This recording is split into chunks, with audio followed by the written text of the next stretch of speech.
Good morning to all of you. Sit down. Sir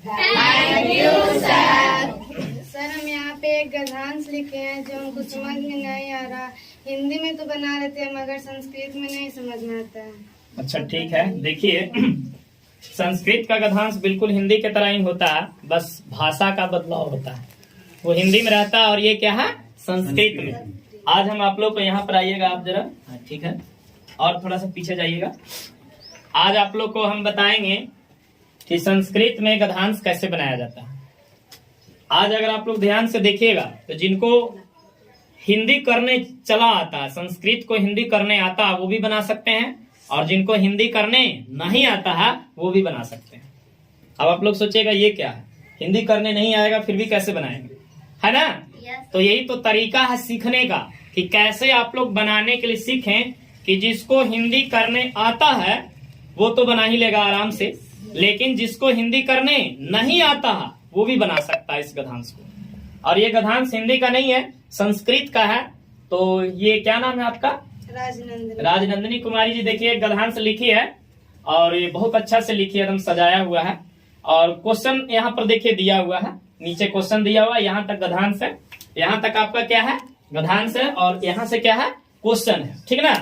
तो चलिए अभी आप लोग इस गद्यांश को कुछ भी नहीं देखना है, ठीक है, डायरेक्टली क्वेश्चन पर आ जाना कि क्वेश्चन कह क्या रहा, और क्वेश्चन के अनुसार ही हम लोग गद्यांश को पढ़ेंगे। यस या नो? तो पहले हम वैसे बच्चा को समझाने का प्रयास करेंगे जिसको हिंदी करने नहीं आता है। अधिकतर बच्चा क्या होता है संस्कृत में, हिंदी करने ही नहीं आता, कहेगा सर हिंदी करने तो आता ही नहीं, किधर से बनाएंगे गद्यांश, ठीक है? तो जिनको हिंदी नहीं करने आता उसके लिए है खुशखबरी, ताली बजाओ एक बार। अब देखिए बस बहुत ज्यादा है। अब देखिए आप लोग को जिनको हिंदी करने नहीं आता उनको भी समझ में आएगा। यहाँ पर ध्यान से देखिए क्या लिखा हुआ, एक पदेन उत्तरत। क्या लिखा हुआ? एक पदेन उत्तरत। बोलना है सब लोग को, तब न समझिएगा क्या लिखा हुआ, एक पदेन उत्तरत। हाँ तो इतना तो समझते हैं कि एक कह रहा, और पदेन माने शब्द हो गया, ठीक है, यानी एक पद में उत्तर देना। कितना पद में उत्तर देना? एक। जैसे आप लोग अगर पूछेंगे बिहार की राजधानी कहाँ है, पटना, एगो शब्द हुआ ना, तो वैसा ही शब्द में उत्तर देना, एक ही शब्द में। और एगो ऐसे होता कि बिहार की राजधानी कहाँ है, अगर हम पूछेंगे तो आप लोग बताइएगा कि बिहार की राजधानी पटना है। ये हो गया क्या, पूर्ण वाक्य में उत्तर, है ना, यानी पूर्ण वाक्य में उत्तर हो गया। तब पूर्ण वाक्य का मतलब हो गया बिहार की राजधानी पटना है, ये पूर्ण वाक्य हुआ।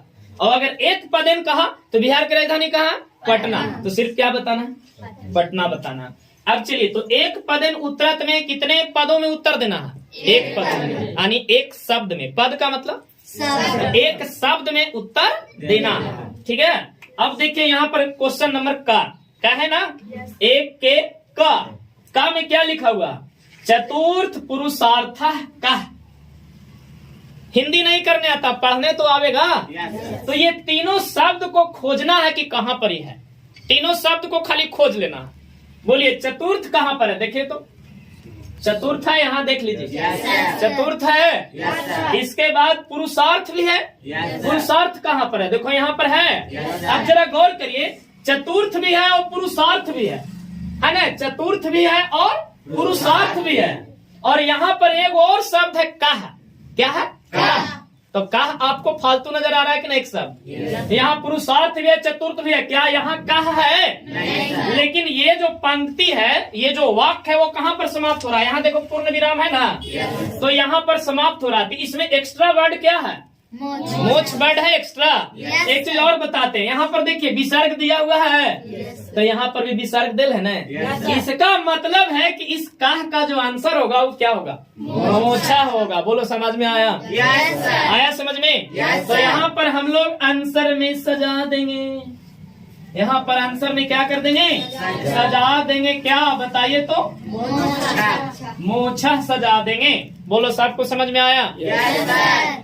ये तो हो गया जिनको हिंदी करने नहीं आता। अब हिंदी करने आता उसके लिए भी साथ में बताते जाते हैं।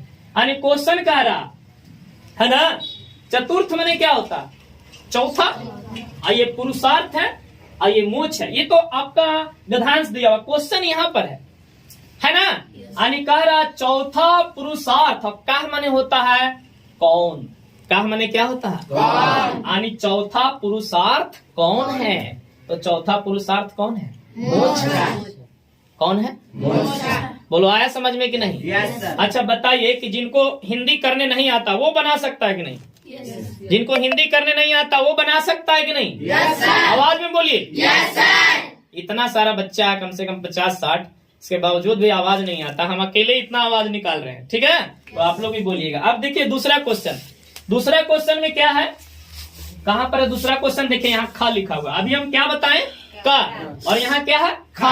और आपका हेडिंग क्या है, एक के पद में उत्तर देना। तो देखो एक पद में उत्तर दिए ना, मोक्ष का। Yes, sir. अब देखिए फिर ये प्रश्न को उसके लिए बताएंगे जिसको हिंदी करने नहीं आता। देखिए क्या लिखा हुआ, मोक्षस्य अपरः पर्यायः किम। तो क्या करना है, ये सब शब्द को खोजना है कि कहाँ पर है।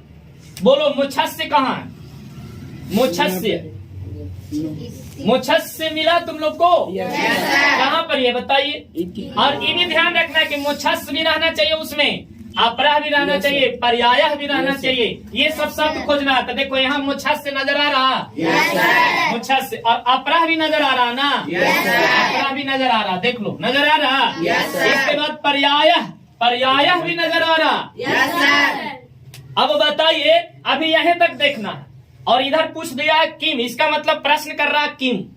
तो किमेनियन आंसर होना चाहिए। देखो लास्ट में क्या लगा है, लास्ट में माँ लगा हुआ, किम में क्या लगा हुआ, जैसे कि यहाँ पर लास्ट में क्या लगा हुआ था बताओ, विसर्ग लगा हुआ था। तो आंसर विसर्ग वाला हुआ। अब जरा बताइए कि यहाँ पर आपका मोक्षस्य मिल गया, मोक्षस्य मिल गया ना। Yes, sir. क्वेश्चन में था मोक्षस्य और यहाँ मोक्षस्य मिल गया ना। Yes, sir. इसके बाद अपरः था तो अपरः मिल गया ना। Yes, sir. इसके बाद पर्यायः था तो पर्यायः भी मिल गया ना। Yes, sir. अब इसके बाद क्या पूछ रहा है, किम। तो ये लाइन कहाँ से शुरू हुआ, यहाँ से। Yes, देखो sir. पूर्ण विराम यहाँ न है। Yes, तो यहाँ से लाइन शुरू हुआ और कहाँ जाके समाप्त हुआ से देखो, इधर समाप्त हुआ जाके यहाँ भवंती। बोलो कौमा दे लो, वहाँ समाप्त हुआ। Yes, या sir. और आगे चलिएगा तो बहुत दूर चला गया है ये वाक्य। ये वाक्य कहाँ चला गया, बहुत दूर। तो हम लोग बहुत दूर नहीं जाएंगे, धीरे में रहेंगे। गौर करिएगा जरा, मोक्षस्य हो गया, अपरः हो गया और पर्याय। यहीं तक में देखिए कि कौन छूट रहा, यहीं तक में देखो कौन छूट रहा, निर्वाणम छूट रहा है। Yes. इसके लास्ट में देखो क्या है, म। उसके लास्ट में क्या था, म। इसका मतलब किम का जो आंसर होगा वो कौन होगा, निर्वाणम होगा। कौन होगा, तो बोलो आया समझ में। Yes, तो यहाँ पर हम लोग आंसर इसका क्या डालेंगे, इसका आंसर होगा निर्वाणम, निर्वाणम। बोलिए आया है समझ में। Yes, sir. और अब जिनको हिंदी करने आता है उसके लिए मोक्षस्य, मोक्षस्य माने बालकस्य काके की इसका हिंदी होता है। तो हो गया मोक्ष का, मोक्ष पर्याय क्या है वो पूछ रहा है। मोक्ष का पर्याय क्या, किम मने होता है क्या। बोलो किम मने क्या, ये सब याद रखना। कह मने कौन, कह मने किम मने क्या, किम का मतलब क्या और कह का मतलब कौन। यस नो बोलिए। अब बताइए, तो पूछ रहा था मोक्ष का पर्याय कौन है, तो कौन है, निर्वाणम। जैसे यहाँ कह रहा मोक्ष, मोक्ष मिलना माने मुक्ति मिलना। और निर्वाण भी जब हो जाता है, जैसे भगवान महावीर जब निर्वाण को प्राप्त कर लिए थे तो मोक्ष प्राप्त कर लिए थे, यानी मुक्ति प्राप्त कर लिए थे। तो ये इसका दूसरा नाम है। तो जिनको हिंदी करने आता है तो हिंदी से बनाएगा, और जिसको हिंदी करने नहीं आता तो डायरेक्टली बना लेगा कि नहीं। बोलो तो तुम लोग बना लेगा कि नहीं बनाएगा। चलिए ये हो गया एक पद उत्तर में। आपको कितने क्वेश्चन थे, 2 क्वेश्चन। एक एक नंबर में पूछेगा, कितना कितना नंबर में, ये वाला भी 1 नंबर में और ये वाला भी 1 नंबर। तो अभी आपको कितना नंबर आया है, 2 नंबर आया है। अब यहाँ पर चलिए, ये एक पद उत्तर ऐसे लिखा रहेगा, 1 गुने 2 बराबर 2, यानी एक एक नंबर के 2 क्वेश्चन। अब यहाँ पर क्या है देख लीजिएगा, पूर्ण वाक्यन उत्तरत। क्या है, पूर्ण वाक्य उत्तर। इसका मतलब हुआ पूर्ण वाक्य में उत्तर दो। कैसा वाक्य में, पूर्ण वाक्य। पूर्ण वाक्य का मतलब क्या हुआ कि पूरा वाक्य में उत्तर देना। पूरा वाक्य माने एक लाइन, समझ में आया। पूरा वाक्य में उत्तर देना है। कैसा वाक्य में, पूरा वाक्य। तो पूरा वाक्य में ये सब शब्द को पहले क्या करना, ढूंढना। शब्द को क्या करना है, ढूंढना। देखिए क्या है, कह, ये क्या है, मोक्षस्य, ये क्या है, अधिकारी, ये क्या है, भवती। चलिए खोजिए, कह अभी नहीं मिलेगा, मुछस से मिलेगा। जरा देखो मुछस है कहीं पर, और मुछस के बाद में अधिकारी है कहीं पर, कहाँ पर ये बताओ हमें। देखो यहाँ मुछस से अधिकारी है, तो क्या करना है कि ये पूरा वाक्य ने पूछ रहा था, तो ये वाला देखो कि मुछस अधिकारी वाला जो वाक्य है वो शुरू कहाँ से हुआ, कहाँ से शुरू हुआ, देखो यहाँ से शुरू हुआ। देख लो ध्यान से जरा देखो, मुछस अधिकारी, चलते जाओ, इधर अभी समाप्त नहीं हुआ है, कहाँ से शुरू हुआ, यहाँ से, मतलब इसका आंसर यहाँ से लेके यहाँ तक होगा। कुछ आया समझ में? तो वहां से वहां तक को पूरा क्या कर देना है, उतार देना है। तो आप लोग उतार लीजिएगा यहाँ पर कि उतार दें, उतार देते हैं, ठीक है। तो पहले क्या लिखा हुआ है बोलिए, समझे कि नहीं समझे? देखिए मुछस से अधिकारी, अब भवती है, तो देखो मुछस अधिकारी भवती, यहाँ पर समाप्त हो गया। इसको कह रहा पूर्ण वाक्य में लिखने के लिए, पूरा वाक्य लिखना, तो एक आगे चलते जाओ चलते जाओ चलते जाओ चलते जाओ, अभी समाप्त नहीं हुआ है, ये समाप्त यहाँ पर हो गया। तो यहाँ से लिखेंगे यस या नो? चलिए आंसर बोलिए। तो आप लोग क्या क्या है वहाँ? सामान्यतया है, क्या है? सामान्यतया है। इसके बाद क्या है? मनुष्य है, मनुष्य, मनुष्य। इसके बाद क्या है? धर्म अर्थ कामान, क्या है? हाँ, लिख कर मैं हट जाऊंगा। धर्म अर्थ और फिर क्या है? कामान है ना, कामान है। इसके बाद क्या है बोलो तो? त्रीन है, क्या है? त्रीन है। इसके बाद क्या है? त्रीन के बाद पुरुषार्थान है, क्या है? पुरुषार्थान, पुरुषार्थान। इसके बाद क्या है? साम्य ग्रुपेन, यहाँ पर बना देते हैं अंडरलाइन करके, है ना? साम्य ग्रुपेन, साम्य ग्रुपेन। इसके बाद क्या है? अनुभूया, है ना?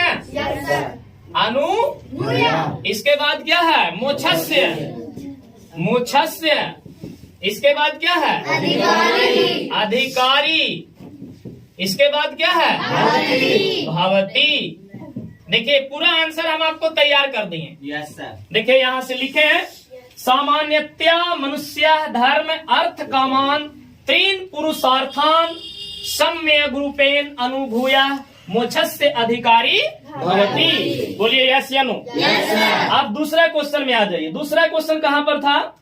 खा, देखिए यहाँ पर है, कारा किम नाम मोक्ष अस्ति, किम नाम मोक्ष अस्ति, यानी नाम बताना किसका? मोक्ष का। तो अभी आप लोग ऑब्जेक्टिव में ही पढ़े थे कि मोक्ष का जो नाम है वो क्या है। यहाँ पर देखिए अभी हम लोग पढ़ रहे थे, कहाँ पर? देखिए निर्वाणम इति मोक्षस्य, मतलब निर्वाण मोक्ष का ही तो कहते हैं। निर्वाण किसका नाम है? मोक्ष का। मोक्ष का मतलब ही मुक्ति, और निर्वाण का मतलब भी मुक्ति। तो यहाँ पर सिर्फ सजा देना। अच्छा, आप लोग को क्वेश्चन निकालने के लिए बताते हैं कैसे हम लोग क्वेश्चन निकालते हैं। देखिए चतुर्थ तो शब्द लग रहा है, पुरुषार्थ भी शब्द लग रहा है, लेकिन ये कह क्या है? सवाल है। प्रश्न इसमें कौन कर रहा है? कह माने कौन होता है? प्रश्नवाचक शब्द है कि नहीं? कह माने कौन। जैसे हम तुमको से पूछेंगे तुम कौन हो, तो इसमें सवाल कौन कर रहा है? कौन। इसमें सवाल कौन कर रहा है? किम। किम का मतलब क्या? इसमें सवाल कौन कर रहा है? कह। कह का मतलब कौन। इसमें सवाल कौन कर रहा है? किम। इसका हिंदी अगर देखा जाए तो क्या हो जाएगा? मोक्ष का नाम क्या है? तो मोक्ष का नाम क्या था बताओ? निर्वाणम था। तो देखो कितना एकदम अच्छा से सजा देंगे। किम का, किम आप ऐसे भी लिख सकते हैं, देखो ऐसे की और मान लिख के ऐसे भी किम लिख सकते हैं। तब बोलो कीमेनियन आंसर होना चाहिए, तो कीमेनियन आंसर है निर्वाणम।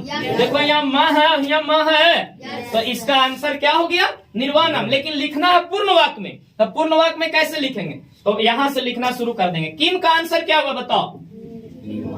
किम का आंसर क्या हुआ? निर्वाणम। और ये क्या है? नाम, नाम है। और ये क्या है? मोक्ष है। पूरा वाक्य बनाने के लिए कैसे बनाएंगे वो सिखा रहे हैं इस बार। मोक्ष। और ये क्या है? अस्ति। बन गया, है ना? और कहिएगा इसका आंसर किधर है? टीका तो है, तो निर्वाणम इति मोक्षस्य, है ना? यानी मोक्ष का जो नाम है वो क्या है? निर्वाणम। खाली नाम पूछ रहा था, इसीलिए हम पूरा वाक्य नहीं लिखे। नाम में पूरा वाक्य नहीं लिखना। तो मोक्ष का नाम क्या है? निर्वाणम। क्या नाम है? तो कह रहा था किम नाम मोक्षा अस्ति। आप ऐसे भी सजा के बना सकते हैं, जहां पर क्वेश्चन रहेगा वहां पर क्या डालना है? आंसर, और बाकी जो शब्द है हु बहु लिख देना है ना। तो ये सवाल की थी कौन? राजनंदिनी जी। आपको समझ में आया? यस तो अब बन जाएगा। Yes sir. तो ये बना लेगी, कह रही आप लोग बना लीजिएगा। आप लोग सब अपने लिए एक जोरदार क्लैपिंग करें। और आप लोग को एक शायरी सुनाते हैं ताकि आप लोग घर जाकर संघर्ष करें, है ना। और संघर्ष में ही क्या है? जीत है। क्योंकि कहते हैं एक नदी से कोई समुंदर नहीं बनता, एक नदी से कोई समुंदर नहीं बनता, और एक पत्थर से कोई पहाड़ नहीं बनता। जिंदगी में यूं ही संघर्ष करते रहो, क्योंकि एक जीत से कोई सिकंदर नहीं बनता। तो आप लोग, तो हम यही कहेंगे कि एक अगर जीत हासिल कर ली तो ये नहीं सोचना कि अब हम जीत गए हैं। जीत पर जीत जो हासिल करता वो सिकंदर होता है ना। तो आप लोग सब आशा है कि आज ये गद्यांश को समझे होंगे, और घर पर जाकर रिवाइज करिए, और ये वीडियो अपलोड करेंगे। आप चाहें तो फिर से इसको देख सकते हैं। अभी हमने YouTube पर वीडियो बनाना शुरू किया है, और अभी हमारे पास कैमरा भी नहीं है, मोबाइल से ही बनाते हैं, और बहुत जल्द एक बड़ा सा कैमरा लेने वाले हैं। आप लोग सिर्फ क्या करें, सपोर्ट करना है, और आप सबों की सपोर्ट की मदद से, है ना, हम एक दिन क्या करेंगे, एक बड़ा सा कैमरा लेंगे और अच्छा सा वीडियो बनाने का प्रयास करेंगे। बस धन्यवाद। जय हिंद। Thank you.